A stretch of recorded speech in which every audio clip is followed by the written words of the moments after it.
हरे कृष्ण। श्लोक संख्या 5 अध्याय 7। अपरम एयम इतः तु अन्याम प्रकृतिम विधि में पराम जीव भूताम महाबाहो यया इदम धार्यते जगत।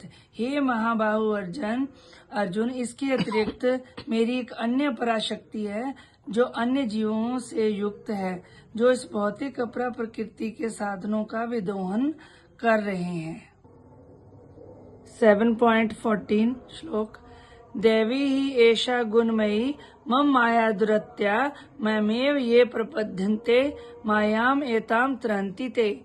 प्रकृति के 3 गुणों वाली इस मेरी दैवी शक्ति का पार पाना कठिन है, किंतु जो मेरी शरणागत हो जाते हैं वे सरलता से इसे पार कर जाते हैं।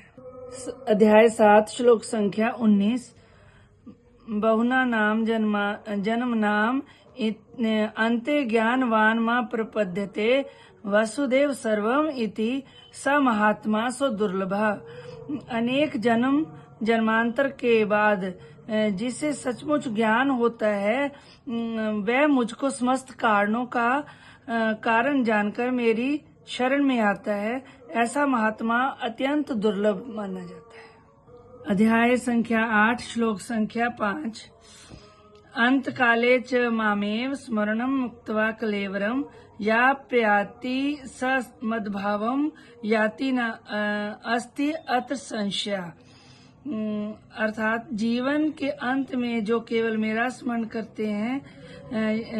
करते हुए शरीर का त्याग करता है वह तुरंत मेरे स्वभाव को प्राप्त करता है। इसमें रंच मात्र भी संदेह नहीं है। अध्याय 9 श्लोक संख्या 2। राज विद्या राजगुह्यम पवित्रम इदम उत्तमम प्रत्यक्ष अवगम धर्म्यम सुसुखम कुर्तुम अव्यम। अर्थात यह ज्ञान सब विद्याओं का राजा है जो समस्त रहस्यों में सर्वाधिक गोपनीय है। यह परम शुद्ध है और चूंकि यह आत्मा की प्रत्यक्ष अनुभूति कराने वाला है अतः यह धर्म का सिद्धांत है। यह अविनाशी है और यह अत्यंत सुखपूर्वक संपन्न किया जाता है। अध्याय संख्या 9 श्लोक संख्या 4। मया ततम इदम सर्वम जगत अव्यक्तम मूर्तिना मत स्थानी सर्वभूतानि न च अहम तेषु अवस्थितः। अर्थात यह संपूर्ण जगत मेरे अव्यक्त रूप द्वारा व्याप्त है। समस्त जीव मुझ में हैं किंतु मैं उनमें नहीं हूँ। अध्याय संख्या 9 श्लोक संख्या 14। एतंत कीर्त्यांतो मां अत्यंत च दृढ़वता नमस्यतः च मां व्यक्ता नित्य युक्ता उपासते। ये महात्मा मेरी महिमा का नित्य कीर्तन करते हुए दृढ़ संकल्प के साथ प्रयास करते हुए मुझे नमस्कार करते हुए भक्ति भाव से निरंतर मेरी पूजा करते हैं। श्लोक संख्या 25 अध्याय संख्या 9। यान्ति देवव्रता देवान् पितॄन् यान्ति पितृव्रता भूतानि यान्ति मुत्तेज्या यान्ति मत जाजिन अपि माम।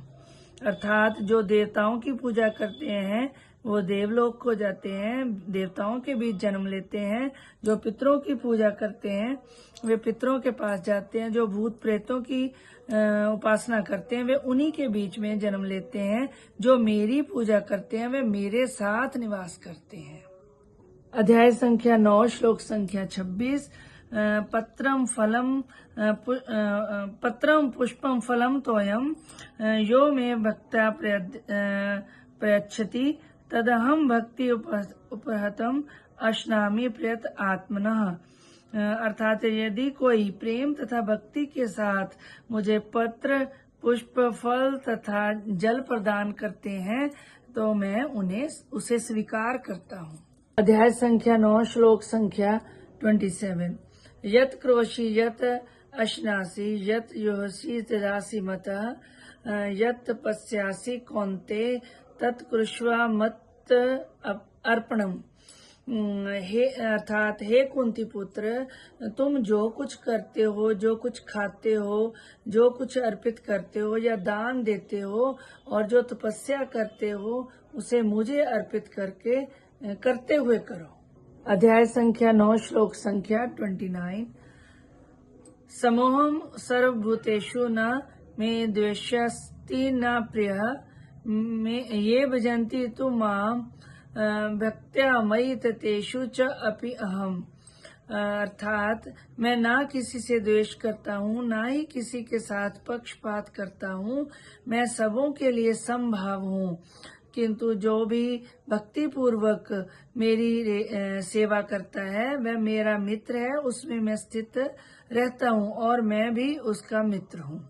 अध्याय संख्या 10 श्लोक संख्या 8। अहम सर्वस्व प्रभवो मत सर्वम प्रवर्तते इति मत्वा भजन्ते माम बुद्धा भाव समन्विता।